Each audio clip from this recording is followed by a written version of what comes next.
What's up, techies? It's your favorite leakster Aisha here with some juicy news about the upcoming Google Pixel tablet.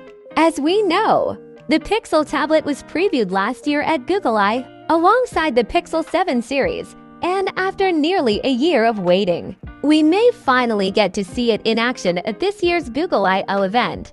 But hold on to your hats, because it looks like a retailer in Japan accidentally spilled the beans on the Pixel tablet specs and pricing before the official launch event. According to Reddit user @BetterPasta, an Amazon Japan listing revealed that the Pixel tablet will be available in hazel and porcelain color options and will be priced at JPY 79,800, roughly 48,400 rupees for the 8GB plus 128GB storage option. But that's not all. WinFuture also leaked some more details about the Pixel tablet before the Amazon Japan listing was taken down. The tablet will sport a 10.95-inch LCD with a 2560 by 1600 pixel resolution and 500 nits of peak brightness, making it perfect for watching your favorite movies or playing games on the go. Under the hood, the Pixel tablet will have a Tensor G to SoC, which is also found in the Google Pixel 7 and Pixel 7 Pro.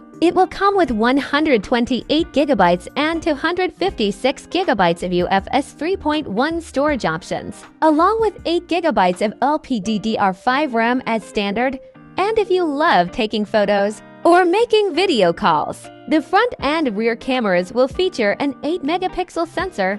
But what really caught my attention is the Pixel tablet's quad speakers, support for Wi-Fi 6E, Bluetooth 5.2 and ultra-wideband. Plus, it will have a USB 3.2 Gen 1 Type-C port and Poco pins on the back to connect to a dock, making it perfect for all your productivity needs. And last but not least, the Pixel tablet will pack a 27WH battery, which will claim to offer up to 12 hours of battery life, according to the Amazon Japan listing. So, there you have it, folks. Some exciting news about the upcoming Google Pixel tablet. Stay tuned for more updates. And as always, keep it locked to this channel for all the latest tech news and leaks.